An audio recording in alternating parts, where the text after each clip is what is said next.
강구는 끝났고요. 같이 하나님 말씀 보겠습니다. 오늘 함께 보실 하나님 말씀은 구약 성경 에스라서 7장입니다. 에스라 7장 1절에서 10절까지의 말씀 함께 찾으시겠습니다.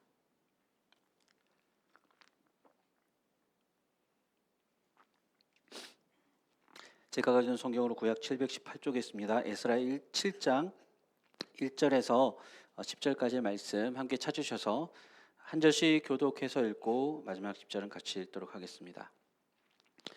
에스라 7장 1절에서 10절 말씀 찾으신 줄 알고 제가 1절부터 하나님 말씀 봉독하겠습니다. 이 일 후에 바사왕 아닥사스다가 왕 위에 있을 때에 에스라라 하는 자가 있느니라. 그는 스가랴의 아들이요 아사랴의 손자요 힐기야의 증손이요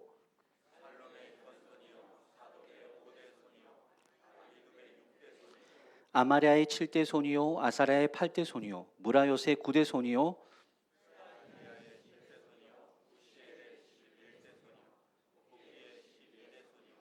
아비수아의 13대 손이요 비느하스의 14대 손이요 엘르아살의 15대 손이요 대제사장 아론의 16대 손이라.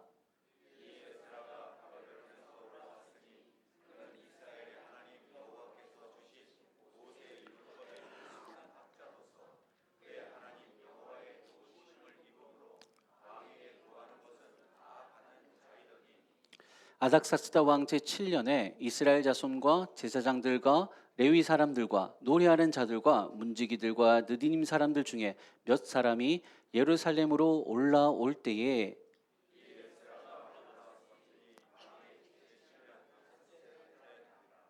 첫째 달 초하루에 바벨론에서 길을 떠났고 하나님의 선한 손에 도우심을 입어 다섯째 달 초하루에 예루살렘에 이르니라. 에스라가 여호와의 율법을 연구하여 준행하며 율례와 규례를 이스라엘에게 가르치기로 결심하였었더라. 아멘. 예전에 제가 부산에서 사역할 때 일입니다. 이제 부목사 때 일인데요. 그때 이제 같이 섬기는 공동체 청년들이랑 그 부산 시청 앞에 가면 그 맥 땡땡땡 패스트푸드점이 있거든요. 거기 가면 이제 항상 우리 청년들이랑 같이 가서 시키는 햄버거가 있었어요. 그게 뭐냐면 이름이 좀 깁니다. 더블 쿼터 파운드 치즈버거. 예, 무슨 힘 뭐야 이게 아파트 이름처럼 왜 이렇게 햄버거 이름이 이상해? 라고 생각할지 모르겠지만 더블 쿼터 파운드 치즈버거. 이게 뭐냐면 더블, 자 패티가 2개 들었다. 쿼터 파운드는 뭐냐면 4분의 1 파운드라는 뜻이거든요. 그러니까 패티 하나가 보통 일반적으로 햄버거에 들어가는 패티보다 두껍고 크다는 얘기입니다. 4분의 1 파운드짜리 더블 쿼터 파운드. 그 다음에 뭐죠? 치즈버거. 네, 이 치즈버거는요, 보통 버거 보면 뭐 요즘은 온갖 것들이 다 들어가잖아요. 그런데 이 햄버거는 치즈버거예요. 그러니까 햄버거 패티하고 치즈밖에 없어요. 다른 게 이 새우나 뭐 이런 거 양상추 다 필요 없어요. 그러니까 빵, 치즈, 고기, 치즈, 빵 끝. 예. 하는 분이 계신데, 네, 좋아합니다. 네, 그러니까 다른 재료 없이 이 햄버거 고기 패티하고 치즈로만 승부를 보겠다라는 햄버거가 이 더블 쿼터 파운드 치즈버거거든요. 근데 정말 맛있었어요. 그 당시에 벌써 이제 10여 년이 흘렀던 옛날인데 갈 때마다 청년들이랑 그걸 시켜 먹었거든요. 가격이 좀 있는 햄버거인데도 그거 하나 먹으면 정말 배가 든든하고 맛있었어요. 기회가 되시면 여러분도 한번 도전해 보시길 바랍니다. 근데 제가 그 부산을 떠나서 또 다른 지역에 가서 사역할 때는 제가 가면 또 항상 맥 땡땡땡 그 프랜차이즈 버거집에 가거든요. 그런데 다른 지역의 햄버거 가게는 똑같은 메뉴를 시켰는데 그 맛이 안 나는 거예요. 포항에서도 그랬고요. 서울에서도 그랬습니다. 재료도 같고요. 모양도 똑같아요. 어차피 이 프랜차이즈 버거는요, 그 매뉴얼이 있어가지고 그거 똑같이 만들거든요. 그런데도 재료도 똑같을 거고 본사에서 왔을 거니까 재료도 똑같을 건데 모양도 똑같은데 그게 맛이 안 나요. 그때 부산에서 그 시청 앞에 그 햄버거 가게에서 먹었던 그 맛이 안 나는 거예요. 왜 그랬을까요? 뭐가 빠졌을까요? 화면에 한번 띄워주시겠습니까? 그림. 왜 그 맛이 안 날까? 뭐가 빠졌을까? 똑같은 모양인데 뭐가 다를까요? 그 답은 설교 마칠 때 말씀드릴게요. 신앙생활에도 여러분 이럴 때가 있습니다. 신앙생활뿐만 아니라요. 우리가 살아가는 모든 삶에 있어서 때때로 이런 것들을 경험할 수 있어요. 뭐냐면 계획대로 다 했고 매뉴얼대로 다 했는데 결과가 이상한 거, 그런 거 있잖아요. 신앙생활에서도 예배도 드리고 빠지지 않고 기도도 잘하고 봉사도 하고 다 하고 있는데 무언가 은혜가 없는, 무언가 아니 하라는 거 다 하고 열심히 하고 있는데 내 마음에 무언가가 빠진 것 같은, 은혜의 맛이 안 나는 그런 때가 있다는 겁니다. 일상생활 가운데서도 직장에서 열심히 프로젝트가 있어가지고 계획대로 착착착착 다 진행했어요. 근데 결과가 안 나오는 거예요. 이대로 하면 보통 되는데 이번에는 뭐지? 뭐가 빠졌지? 왜 안 되지? 그럴 때가 있습니다.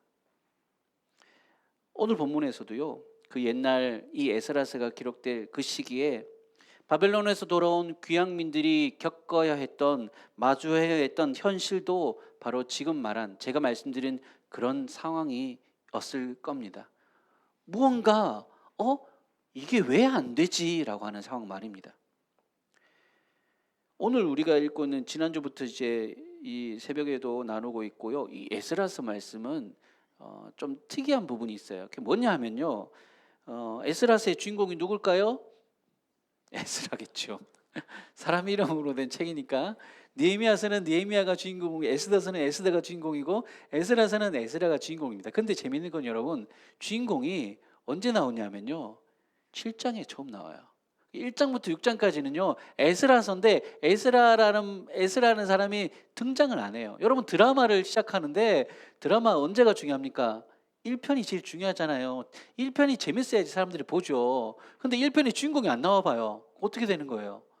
주인공이 1, 2, 3, 4, 5, 6편까지도 안 나오다가 7편에 나오면 그게 좀 이상하잖아요. 에스라스가 그렇습니다. 에스라스는 사실은 7장부터가 본론이에요. 7장 이야기를 하기 위해서 1장부터 6장까지 과거에 이 에스라가 등장하기 전에 무슨 일이 있었는지를 이제 간략하게 설명해 주는 거였거든요. 그래서 오늘 7장의 시작을 보면 이 일 후에라는 말로 시작합니다.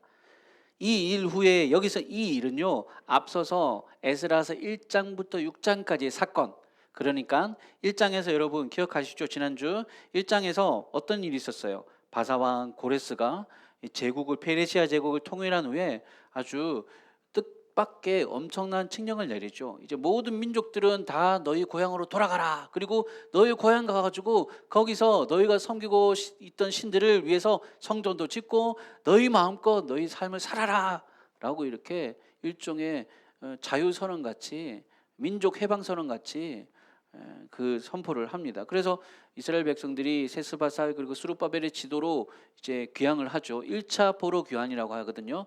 1차 포로 귀환 때 사람들이 모여가지고 고국으로 돌아갑니다. 그래서 그곳에서 여러 가지 어려움도 있었고 방해도 있었지만 그럼에도 불구하고 하나님의 성전을 완공하기에 이릅니다. 그래서 성전을 짓고 그 성전에서 제사도 드리고 유월절도 지키고 이제 하나님 앞에 우리가 제대로 이 나라를, 하나님 백성된 이 나라를 새롭게 세우겠습니다라고 결단하는 것, 그게 바로 6장까지 이야기였거든요. 근데 7장에 보면 이 일 후에라고 합니다. 이 말만 들으면 그 일 바로 그 다음날 같이 여겨지지만요, 실제로는 에스라가 등장했던 때는 그 이야기 1장부터 6장까지 이야기에서 무려 거의 60년이 지난 이후의 얘기입니다. 1차 포로교환이 시작했던 그 고레스 왕의 칙령으로부터는요 80년 가까이 지났을 때입니다. 에스라가 이때 등장하거든요. 그래서 이 일 후에라는 말은요 그때랑 비교해서 오랜 기간이 60년 정도면요 거의 한 세대, 처음 이제 스룹바벨과 세스바살 그 1차 포로기환 때 왔던 그 중요 인물들은요 전부 다 이제는 다 죽고 사라진 그 때라고 볼 수 있어요. 그 60년의 기간 동안에, 그 기간이 지나고 났을 때 예루살렘 귀환민들은 아주 예상외로 어려운 시기들, 힘든 시기들을 보내고 있었어요.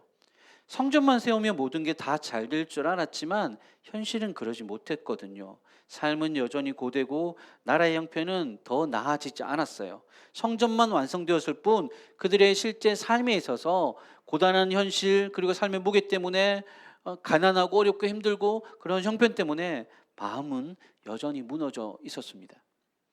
점점 이제 사람들의 신앙조차도 냉랭해지고 예배는 그냥 의무감으로 드릴 뿐이었어요. 그들은 이렇게 물었습니다. 하나님, 하나님을 믿고 출발했던 하나님께서 말씀하신 대로 성전도 짓고 했는데 왜 우리의 삶은 지금 이 모양 이 꼴일까요? 하나님 도대체 뭐 하고 계시는 겁니까? 라고 그렇게 물을 떼었습니다. 하나님은 이스라엘 백성들을 잊으셨을까요? 이제 돌아갔으니 돌려보내는 것까지는 내가 할 테니 나머지는 너희 책임이다. 너희가 알아서 해라. 라고 그렇게 말씀하시는 거였을까요? 아닙니다.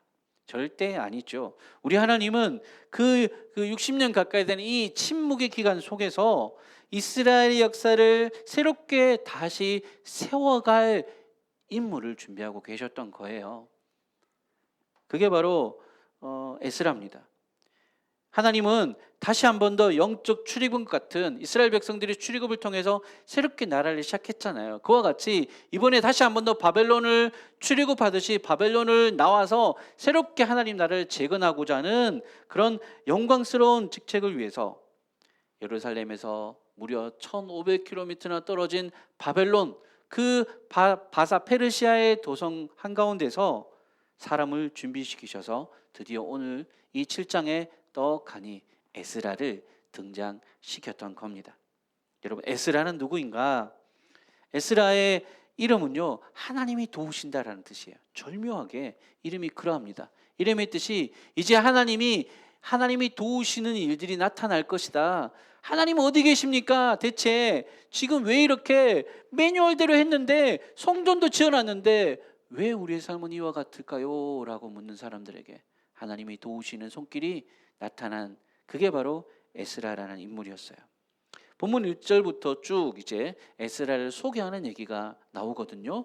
그런데 이제 뭐부터 시작합니까? 족보부터 시작합니다. 우리가 보통 우리나라도 그렇죠. 예의 범절, 동방 예의주국인 우리나라에서 지금은 안 그런데 옛날에 어른들 누구 이제 새로 만나가지고 어르신 누구누구입니다 이렇게 하면 제일 먼저 묻는 집안이 뭡니까?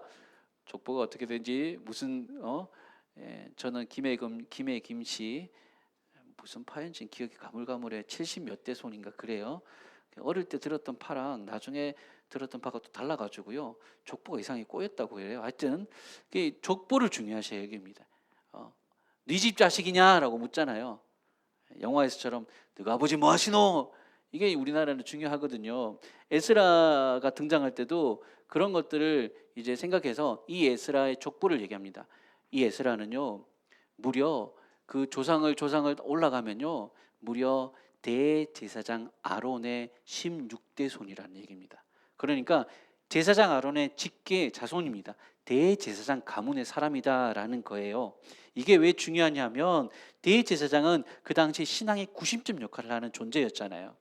게다가 이 대제사장의 중요한 직무가 뭐였냐면 하나님께 이제 제사를 드리는 일을 할 뿐만 아니라 백성들에게 율법을 가르치는 일을 했던 게 대제사장의 직무였거든요. 그래서 6절을 보십시오. 7장 6절 한번 띄워주시겠습니까? 이제 제가 읽어드릴게요. 이 에스라가 바벨론에서 올라왔으니 그는 이스라엘의 하나님 여호와께서 주신 모세의 율법에 익숙한 학자로서 이 제사장일 뿐만 대제사장 가문의 사람인데 이 사람의 직업은 명칭이 정확하게 나와요. 뭐라고요? 학자입니다. 학자라고 합니다. 그리고 그는 하나님 여호와의 도우심을 입음으로 왕에게 구하는 것은 다 받는 자이더니 라고 합니다.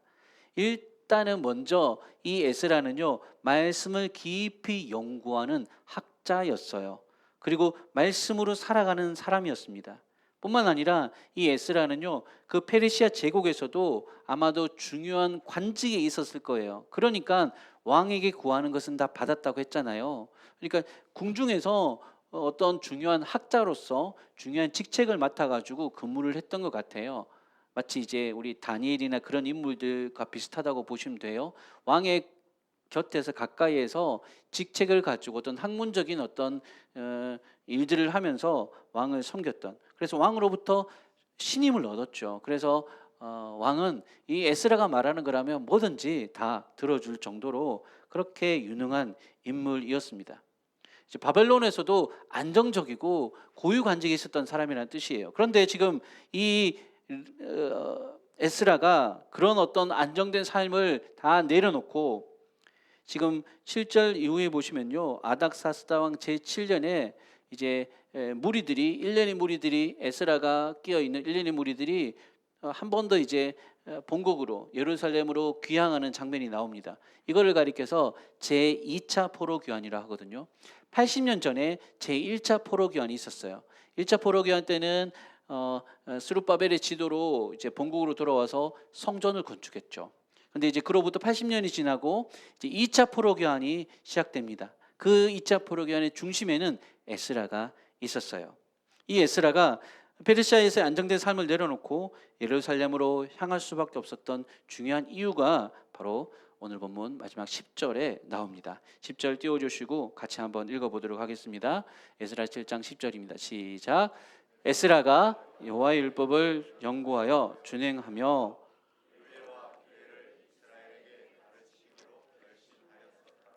율례와 규례를 가르치기로 결심하였었더라. 지금 에스라가 이 본국으로 이 2차 포로 교환에 참여해서 본국으로 돌아온 이유는 바로 이거 한 가지였습니다. 결심한 게 뭐냐? 하나님의 율법을 연구한 것을 이스라엘 백성들에게 가르쳐야 되겠다. 이 오늘 본문 10절의 말씀이 에스라라는 사람을 아주 분명하게 보여줍니다. 연구하고 준행하고 가르쳤더라. 배우고 행하고 말씀을 나눌 줄 아는 사람이었습니다. 에스라는 알았던 거예요. 이 무너진, 지금 현재 뭔가 이제 중단되어져 버린 이 이스라엘, 이 하나님 나라의 재건 사업이 다시 새롭게 도약하고 시작할 수 있는 길은 다른 것이 아니라 바로 하나님의 말씀으로 회복해야 된다라는 그런 결론이었습니다. 그래서 하나님께서 다른 사람을 보낸 거야. 하나님께서 60년 동안 이스라엘 백성들이 하나님 대체 뭐 하고 계신 겁니까? 왜 침묵하세요라고 하는 그 60년 동안 하나님이 준비하신 인물이요, 여러분, 용맹한 장군을 준비하신 것도 아니고 카리스마 있는 지도자를 준비하신 것도 아니고요, 학자를 준비하셨어요. 율법 학자. 그러니까 이게 뭐냐면 해답을 찾지 못해서 지금 헤매고 있는 이 유대 신앙 공동체에 필요했던 가장 확실한 솔루션은, 따라해 볼게요, 말씀. 바로 하나님의 말씀으로 돌아가서 그 말씀을 제대로 배우고 깨닫고 그 말씀을 지켜 삶에서 행함으로 다시금 하나님의 백성으로 그 나라를 든든히 재건해 갈 수 있었다라는 뜻입니다. 사랑하는 여러분, 모든 문제가요, 지금 현재 뭐가 잘못됐지? 뭐가 빠졌지? 라고 하는 그 상황, 지금 이 유대 공동체, 포로 교환한 이 유대 공동체 이 상황의 문제의 핵심은 뭐냐면요, 화면에 한번 띄워주시겠습니까? 말씀의 결핍, 이게 문제였다는 거예요. 뭐가 빠졌느냐? 말씀이 빠졌어요. 그래서 하나님께서 해결하신 그 해결을 위해서 보내신 사람이 말씀학자였던 거죠. 이스라엘의 진짜 문제는 외적 건물이 문제가 아니었어요. 성전이 문제가 아니었어요. 성전은 세워졌거든요. 세워졌어요. 그곳에 제사도 드립니다. 예배도 드립니다. 기도도 드립니다. 그렇지만 그들의 삶 속에서 율법을 모르고 말씀을 제대로 알지 못하니까, 말씀이 그들 마음에 제대로 세워지지 않으니까 겉모양은 만들어졌지만 속이 텅텅 비어 있는 거예요. 껍데기는 있는데 알맹이가 없는 거예요. 보기에는 화려하게 차려놓은 음식상인데 이 맛도 저 맛도 안 나는 음식이 되어 버린 거라는 뜻입니다. 그래서 하나님은 그들의 삶의 중심에 결핍된 거, 빠져 있는 거, 그게 뭐냐? 말씀이다, 율법이다, 하나님의 규례다. 그래서 다시금 그 말씀의 심지를 마음에 굳게 세우고자 하셨던 겁니다. 오늘 우리의 시대에도 저는 이 말씀이 아주 중요한 메시지를 던져주고 있다고 믿습니다. 사랑하는 여러분, 요즘 교회가 없습니까? 아니요. 교회는 차고 넘칩니다. 예배가 못 드립니까? 아니요. 예배는 드리려고 맘만 먹으면요, 언제든지 드릴 수 있습니다. 교회 안에서 봉사도 있고 전도도 있고 사역도 있고 훈련도 있습니다. 그런데 여러분,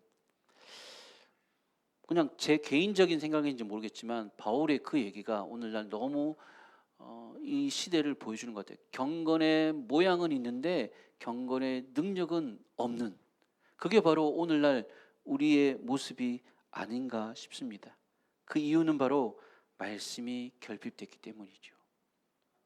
현대인들은요, 너무 바쁘게 살아갑니다. 여러분, 그렇죠? 아침부터 일어나 저녁까지 눈코 뜰 새 없이 바쁘게 살아갑니다. 오늘은 뭐 좀 한가할까 싶은데도요, 한가할 것 같은 때면 여지없이 없었던 일들이 막 터지고 문제가 터지면서 또 바빠요. 그리고 여러분, 우리는 그 바쁨을 핑계로 너무 쉽게 말씀을 가까이 하는 시간을 외면해 버릴 때가 많습니다. 그렇지 않습니까? 일이 많다는 이유로, 피곤하다는 이유로 하나님의 말씀을 읽고 듣고 배우고 묵상하는 일에는 늘 우선순위가 뒤로 밀릴 때가 많다는 거예요. 그리고 그나마 큐티하려고 말씀 읽는 것도요, 허겁지겁 그냥 말씀 몇 줄 읽고 기도 한번 하고 끝. 여기서 왜 이렇지? 이 말씀이 과연 정말 무슨 의미일까? 고민하고 연구하려 하고 찾아보려 하고 배우려고 하는 그런 것들은 적어요. 솔직히 말씀드리면 몰라도 말씀을 너무 모르는 시대를 우리는 살아가고 있는 것 같습니다. 조금만 생각해 보면요, 우리가 과거에 비해서 얼마나 말씀이 풍성한 시대를 살아가는지 몰라요. 여러분, TV만 켜도요, 기독교 방송에서 24시간 내내 설교 말씀 드릴 수 있어요.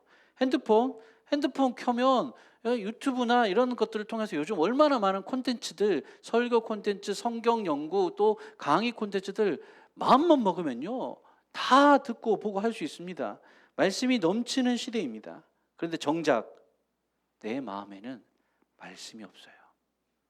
내 마음에는 살아있는 말씀이 나를 변화시키고, 아, 정말로 진리의 말씀이구나, 그 말씀에 깨닫는 감동이 있고, 그 말씀 앞에 내 자신을 불복시키고 그 말씀대로 몸부림치고 그렇게 살아가는 모습이 우리에게 없다는 것입니다. 우리 신앙의 심지가 문제만 생기면 편할 때는 괜찮은데 뭔가 이렇게 사건만 터지면 우리 신앙이 마치 흐물흐물해지는 이유가 뭐냐? 말씀의 심지가 약해서 그래요. 그럼 어떻게 될까요? 여러분, 답은 정해져 있습니다. 저도 알고 여러분도 압니다. 뭐라고요? 말씀으로 돌아가야 된다는 겁니다. 말씀으로 다시 시작해야 된다는 겁니다. 다시금 말씀 앞에 나아가서 그 말씀이 나를 흔들어서 깨우고 그 말씀이 나를 감동시키고 그 말씀이 내 삶의 기쁨으로 맛보게 되는 말씀의 맛을 알아가는 삶을 다시 회복해야 된다는 겁니다. 그래도 감사한 것은 뭐냐? 하나님은요, 여전히 우리를 말씀으로 불러주신다는 거예요. 오늘 본문에서도 이스라엘 백성들을 위해서 하나님이 말씀의 사람을 보내주시듯이 오늘 우리에게도 하나님의 말씀을 보내주십니다. 하나님은 늘 우리를 말씀으로 부르시고 계세요. 이제 문제는 우리의 반응입니다. 문제는 우리가 다시 한 번 더 말씀 앞에 겸손하게 우리는 말씀을 제대로 모릅니다라고 고백하고 그 말씀을 제대로 알고 싶습니다라는 자리까지, 그 결단까지 나아갈 수 있으셔야 합니다. 말씀을 알고 싶어야 되고 말씀을 배우고 싶어야 되고 그 말씀이 나를 살게 한다라는, 말씀이 우리의 영혼의 양식이라고 그렇게 말을 하는데 말씀을 제대로 몰라서 영혼의 상태가 영양실조 걸려가지고 골골골골 허약해서 조금만 일이 있어도 팍팍팍 쓰러지고 마는데, 근데 지금 왜 우리는 말씀으로 나아가지 못할까요? 말씀을 신뢰하지 못할까요? 이 말씀이 나를 살리는 것이구나. 이 말씀이 나에게 소망을 주는 것이구나.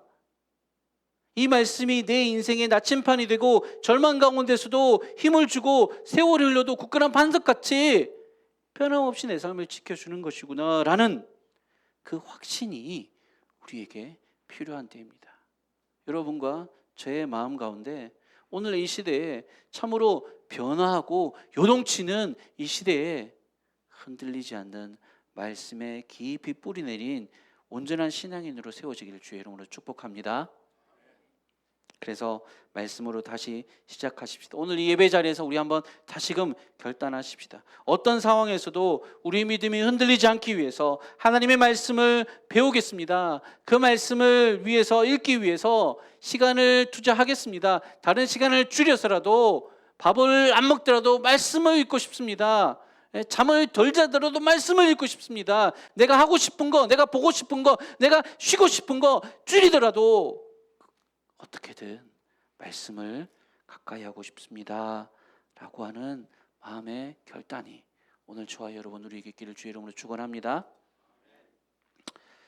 설교를 마무리하면서요, 아까 서두에서 제가 그 햄버거 얘기를 했죠. 제목, 햄버거 이름 기억하세요?